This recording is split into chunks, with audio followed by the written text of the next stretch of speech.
안녕하세요. 오늘은 버터 쿠키 한번 만들어 보겠습니다. 버터 쿠키는 반죽형 그 케이크 그 형식의 과자인데 그 중에서도 크림법을 사용하는 과자입니다. 크림법이라고 하면 계속 설명드렸는데요. 공기를 유지 안에 집어넣는 걸 크림법이라고 합니다. 공기를 어떻게 넣느냐?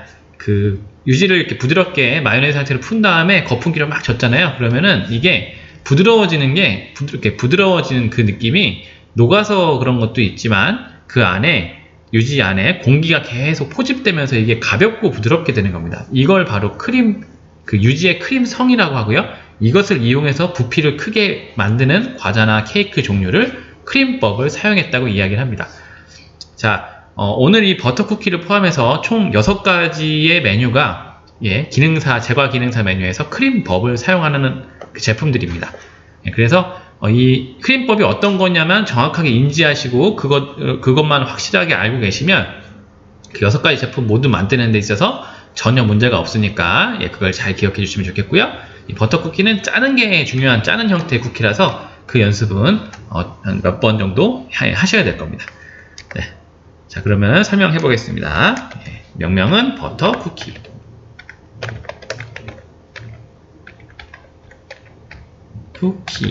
이렇게 되고요. 정확하게는 버터 쿠키스가 되겠죠. 여러 개 있으니까요. 자, 시험 시간은 이제 보시면 상당히 길어요. 2시간인데요. 2시간이나 시험 시간이 주어지는 이유는 우선 이 버터 쿠키는 크림화를 많이 할수록 좋습니다. 그 이야기가 뭐냐? 이 버터 쿠키는 퍼지지 않고 그 결이 그대로 살아있는 이 사진과 같은 제품이 가장 잘 만든 제품입니다. 근데 이렇게 결을 살리고 퍼지지 않게 하려면 크림화를 최대한 많이 해서 설탕 입자를 작게 하셔야 됩니다. 설탕 입자가 크면 클수록 쿠키가 많이 퍼지고요. 설탕 입자가 작으면 작을수록 쿠키는 퍼지지 않습니다.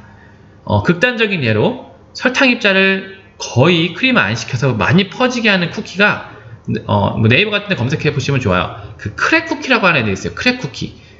그런 애들은 그 크림화를 거의 시키지 않고요. 그러니까 설탕 입자를 크게 설탕을 넣고 막 이제 많이 이제 저어서 입자를 작게 하는 그렇지 않고 그냥 설탕 입자를 섞는 정도로 끝나거든요. 그러면은 이 오븐에 들어가면서 설탕 입자가 녹아내리면서 쿠키가 쫙 퍼지게 됩니다. 옆으로 쫙 길게.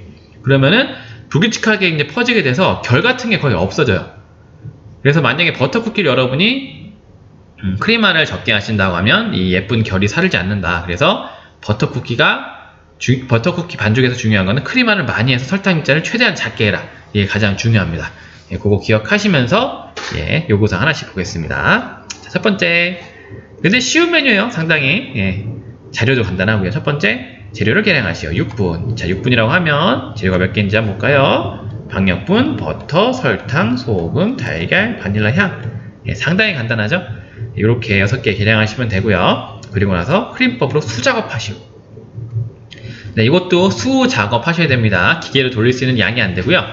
만약에 여러분이 정말 무슨 행사 같은 게 있어갖고 학교 같은데 예를 들어요. 행사 같은 게 있어서 버터 쿠키를 엄청나게 많이 해야 된다 하시면 이 배합에 한 400이니까 한 5배합 해서 한 2kg 정도의 그 밀가루를 섞는 반죽을 친다고 했을 때는 기계로 치는 게 훨씬 유리합니다.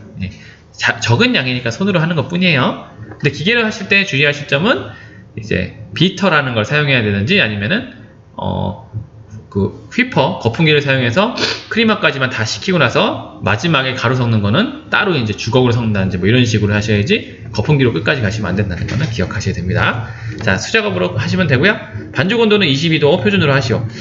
솔직히 이 반죽 온도는 이 버터 쿠키에 있어서는 크게 절대적이지 않습니다. 그냥 이거는 시험에서 점수를 내기 위한 거지 이 온도가 낮고 높고에 따라서 제품이 이상하거나 그럴 일은 거의 없어요. 버터 쿠키는. 그런데 그래도 반죽 온도 22도라고 하니까 그냥 맞춰보려고 노력은 하시기 바랍니다.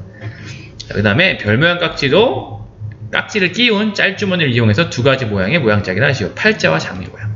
예전에는 4가지 모양까지 했었어요. 팔자, 장미, 리을자, 이응 이렇게 했었는데 리을자, 이응 그거는 예전 얘기니까 이렇게 구워내고 나서 팬에서 떼는 과정에서 너무 잘 부러졌어요. 그래서 그건 다 없어지고 팔자와 장미 모양이 남았는데 이 모양도 참 애매합니다. 팔자는 거의 일정하게 이렇게 만드시면 되는데 장미 같은 경우는 이게 두 바퀴 돌리는 거거든요. 지금 그림에 있는 게, 사진에 있는 게. 근데 한 바퀴 돌려서 장미를 작게 만드시는 분도 있고 두 바퀴를 돌려서 크게 만드시는 분들도 있었어요. 근데 최근에는 완전하게 두 바퀴 돌려서 크게 만드는 걸로 거의 고정화됐습니다. 대부분의 그 시험 연습하는 그 영상들이나 자료들을 보면. 그래서 두 바퀴 돌리는 걸 추천하고요. 근데 개인적으로 그 식감, 먹는 식감이 좋은 거는 한 바퀴 돌리는 겁니다. 그래서 저는 두 가지를 다 보여드리도록 하겠습니다. 그리고 반죽은 전량 사용해서 성형하시오. 그 전량 사용해서 성형하기 때문에 일반적으로 시험장 갔을 때 팬이 3개를 한 칸에 넣을 수 있어요. 오븐 한 칸에. 그래서 3판 안에 끝내시는 게 좋습니다. 팬닝 할 때 그 간격을 너무 넓게 하시면 3판을 넘어가 버리면 이게 되게 애매해지는 상황이 되기 때문에 절대적으로 오븐에 평철판이 몇 개 들어가는지 파악하시고 그 평철판 안에서 평철판 개수 안에서 모든 반죽을 팬닝할 수 있도록 짜셔야 된다는 거 꼭 기억하시기 바랍니다. 자, 그러면 레시피 아주 간단하거든요. 한번 볼게요. 자, 볼에 버터를 넣고 부드럽게 풀어준다. 겨울철에는 따뜻한 물에 중탕 1초씩. 버터가 이제 지방이잖아요. 지방과 그 기름, 오일의 그 차이는, 팻과 오일의 차이는 실온에서 고체냐 액체냐인데, 지방은 여러분, 제 몸속에 있는 지방도 지금 실온에서 고체인 상태죠, 고체. 그래서 버터도 지금 겨울철이에요. 그래서 상당히 단단한 상태이기 때문에 중탕하면서 풀어주셔야지 중탕 없이 물리적인 힘만으로는 절대 풀 수 없습니다. 그래서 중탕으로 푸는데, 학생들한테 이제 중탕으로 풀으라고 했을 때 잠깐 1초씩만 돼서 풀으라고 계속 얘기를 하지만 간혹 어떤 학생들은 이게 푸는 작업이 이게 고되니까 그냥 편하게 하려고 중탕물에다 오래오래 집어넣는 학생들이 있어요. 그래버리면 여러분이 혹시라도 그러시는 않겠지만 중탕물에 오래오래 집어넣어 버리면 이게 크림 성을 잃어버립니다. 유지가. 그게 무슨 얘기냐? 완전히 고체 상태가 완전히 녹아내리면요. 아무리 저어도 그 안에 공기가 포집되지 않습니다. 그래서 절대적으로 1초나 2초씩 살짝 녹이시면서 유지를 푸는 게 첫 번째다. 그래서 유지는 언제까지 풀어야 되냐? 마요네즈 상태 정도까지 푸시면 됩니다. 덩어리가 없고 마요네즈 상태까지 푸시는 게 첫 번째예요. 그리고 나면 두 번째, 소금과 설탕을 넣고 크림화한다. 소금과 설탕을 넣고도 크림화를 하는데 최대한 많이 하시는 게 좋고요. 그리고 설탕과 소금이 들어갔을 때는 중탕하는데 그 온도를 조금 더 많이 버팁니다. 유지가. 그래서 완전히 뜨거운 물이라고 했을 때 버터만 있을 때는 한 1초 정도만 살짝 넣었다 빼고 이게 저어주시고 이걸 반복하시면 되고요. 설탕과 소금이 들어갔을 때는 한 1, 2, 최대한 1, 2, 3 이렇게 해서 뺀 다음에 저어주시면 되고요. 이런 식으로 설탕 입자가 최대한 닿을 때까지 열심히 저으시고요. 그리고 나면 제가 이거 잘못 썼네요. 3번 계란을 넣고 크림화한다. 계란 1개당 1분 정도. 계란은 지금 120g이면 2개 정도가 들어갑니다. 그러면은 계란 1개를 집어넣으시고, 이게 계란이 엄청나게 차갑지 않은 이상 분리될 일은 없어요. 계란 양이 작기 때문에. 그래서 1개를 넣으시고 열심히 크림화 하시면 됩니다.